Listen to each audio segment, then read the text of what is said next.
잘 나와요? 잘 나와요. 할메노, 몽골에서 온 간치맥이라고 하고요. 간지라고 부릅니다. 저는 2013년에 처음 한국에 와서 이제 13년째 살고 있어요.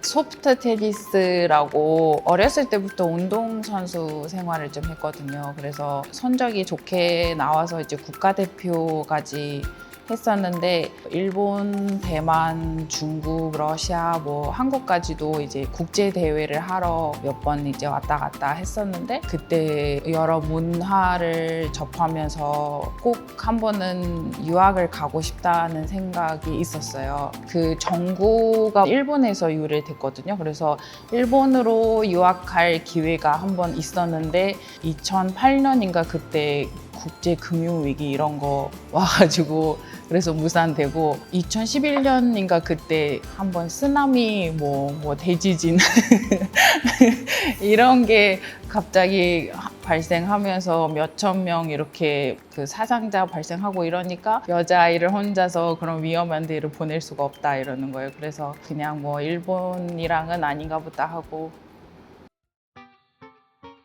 처음부터 한국 가겠다 이런 건 아니었어요. 여기저기 다 알아보다가 한국이 제일 거리상으로도 몽골하고 멀지도 않고 그리고 학비 등록금 이런 것도 이제 미국이나 캐나다 이런 데보다는 조금 합리적이고 그래서 선택을 하게 됐어요. 한국에서는 그래도 국가대표까지 했다고 하면은 대부분 앞으로 이제 쭉 갈 수는 있다고 생각을 하시는데 몽골에서는 환경이 좀 달라서 그걸로는 이제 계속 먹고 살기 힘들다예요. 그래서 대부분 대학교 들어가자마자 성적이 좋아도 그때부터 이제 그만두는 친구들이 많은데 저는 2014년에 인천 아시안 게임을 마지막으로 좀 길게 간 편이에요. 제가 2013년에 왔을 때는 한글 아예 모르고 왔거든요. 그래서 어학당에서 공부하고 몽골에서 대학교를 졸업했으니까 편입할 수 있다고 해서 2학년부터 공부했어요.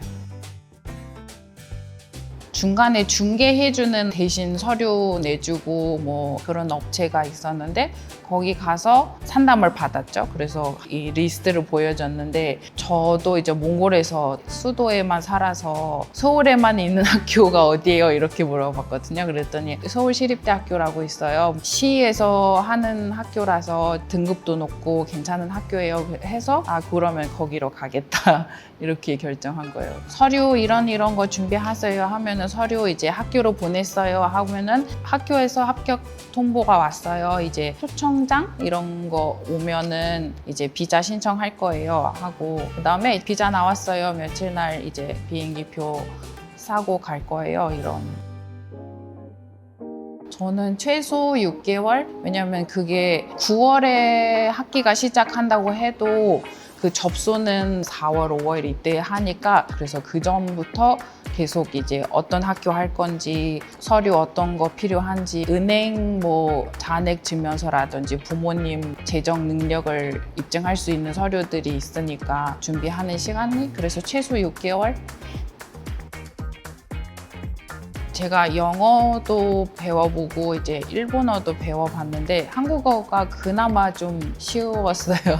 왜냐면 영어는 아예 어순이 다르고 문장 구조가 너무 어렵잖아요. 그리고 일본어는 히라가나 가타가나 잘 배우고 있었는데 갑자기 한자가 들어와서 너무 힘들었었는데 한글은 한번 외우고 몽골이랑 어순도 순서가 똑같으니까 크게 어려운 건 없었고 제일 시간이 걸린 거는 높임말. 몽골에서는 높임말이 없으니까 어떨 때 주다를 써야 되고 어떨 때 주시다를 써야 되고 어떨 때는 드리다라고 해야 되나 이런 거를 이제 말하면서 한 번 더 이게 생각을 멈추는 기간이 있었는데 이제 시간이 지나면서부터 계속 입에 붙게 된 것 같아요.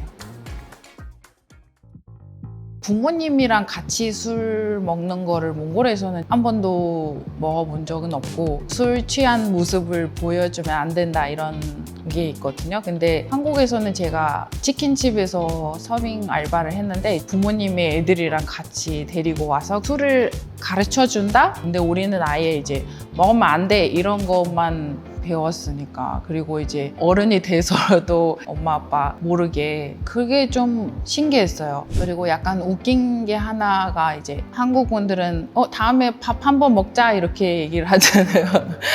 그래서 제가 계속 기다렸거든요. 언제 먹자는 거지? 왜 연락이 안 오지? 이렇게 계속 기다렸는데 그게 나중에 알게 됐죠. 그냥 인사말이었다는 거.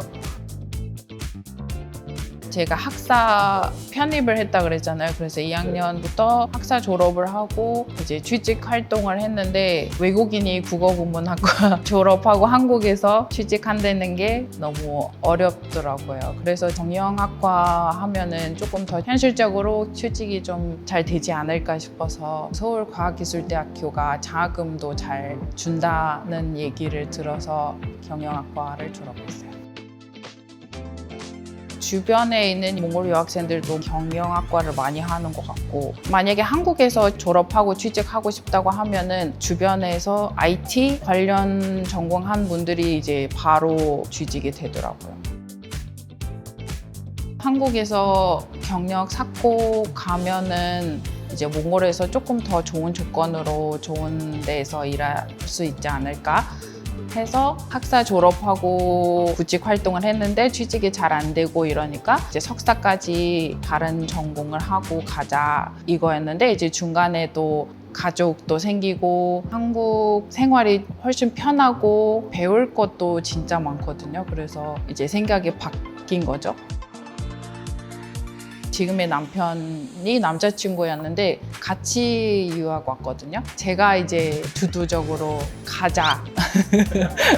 그래서 같이 공부도 하고 결혼하고 아기 낳고 같이 살고 있어요. 성격이 급해졌어요. 아침에 애들 등원 이런 거 할 때 제일 많이 하는 말이 빨리빨리거든요. 엘리베이터 닫힌 버튼 이렇게 계속 빨리빨리 하고 싶고, 가끔 몽골에 놀러 가면은 느리니까 너무 답답한 거. 치킨집 서빙, 그리고 물류 창고, 이거 스티커 붙이는 거 이런 것도 해봤고, 식당에서 설거지도 해봤고, 유학을 결심을 했을 때 내가 가겠다 한 거라서 부모님한테 몽골에서 비자를 받을 때 최소 1년 학비를 내고 허가 받는 거라서 그것만 해달라, 나머지는 내가 알아서 하겠다고 하고 온 거라서 방학 때 이럴 때 계속 알바를 했었어요. 학비는 다 냈으니까 그냥 딱 들고 온 거는 50만 원이었던 것 같아요. 그때는 다행히 저희 지금의 시어머니가 한국에 계셨어요. 그것도 이제 한국으로 오게 된 요소 중에 하나인데, 처음에는 이제 어머니 집에서 몇 개월 살다가 어머니가 보증금을 대주고 학교 앞에 정문에다가 이제 옥탑방에 살았어요. 그래서 월세는 저희가 내고 보증금은 어머니가 해주고. 이력서가 어떻게 보면 저희가 제일 첫 이제 소개하는 거잖아요. 근데 잘 몰라서 이제 본인 나라 스타일로 하고 이런 분들도 있어요. 그래서 한국 회사에서 볼 때는 조금 더 부적절하다고 생각될 수도 있으니까, 본인이 쓴 이력서로 아무리 지원을 해도 잘 안 되면은 한국 이력서 컨설팅을 받는 것도 괜찮다고 생각해요. 면접도 진짜 많이 봤거든요. 성형외과 이런 데도 보고, 수출회사도 면접 보고, 처음에 취직됐던 데는 해외 송금 회사였거든요. 그래서 거기서 인턴을 5개월 정도 하고, 회사 상황에 따라서 연장을 못하고, 그래서 퇴사하고 다른 데를 이제 찾다가 지금의 회사를 찾게 된 거예요. 지금 회사는 첫 회사랑 이제 같은 해외 송금 회사예요.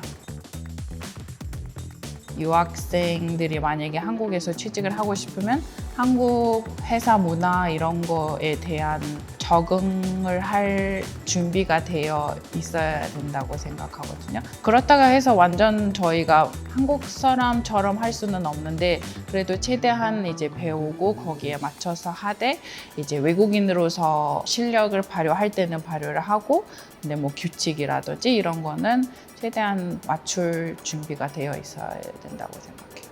회사는 냉정하다. 몽골에서는 결혼식을 꼭 올려야 된다는 인식은 없어요. 그래서 저희도 그냥 한국의 그 한남동에 몽골 대사관이 있어요. 그래서 거기에 그냥 서류 갖다 주고 혼인신고 했어요. 식은 따로 안 했어요. 대부분 거의 10상 중에서 거의 70%는 식을 안 올리고 그냥 살아요. 한국은 그 평균 출산율이 0.78 이렇게 되잖아요. 근데 몽골에서는 2.1이거든요. 주변에 제 친구들도 3명, 4명 낳은 친구들도 있어요. 그래서 몽골에서는 오히려 그 어린이집, 유치원 이런 데가 자리가 없는 경우가 많거든요. 그래서 한 반에 몇십 명, 뭐 30명 이렇게 있는 경우도 있고, 그래서 그게 차이가 한국에서는 수가 적으니까 조금 더 집중할 수 있는 게 좋은 것 같고, 그리고 사교육비도 많이 들고, 학교에서 배우는 수학이랑 국어까지도 한국에서 이제 학원을 다니잖아요. 근데 몽골에서는 학원을 추가로 영어 정도만 하지 다니지는 않거든요. 제가 아이가 2명이 있는데 둘 다 한국에서 출산했어요. 그래서 제가 한국에 남게 된 이유 중에 하나도 이제 의료 서비스가 한국이 너무 좋아서거든요. 왜냐면 아이를 키우고 이런 것도 병원 갈 일이 많잖아요. 그래서 몽골보다는 한국의 이제 시스템이나 장비라든지 의료진의 실력이 훨씬 좋아서 남게 된 거거든요. 그래서 임신 기간에도 출산할 때도 크게 문제는 없었어요. 엄청 정확하게 다 안내를 너무 잘 해주니까 엄청 수월하게 잘 됐었어요.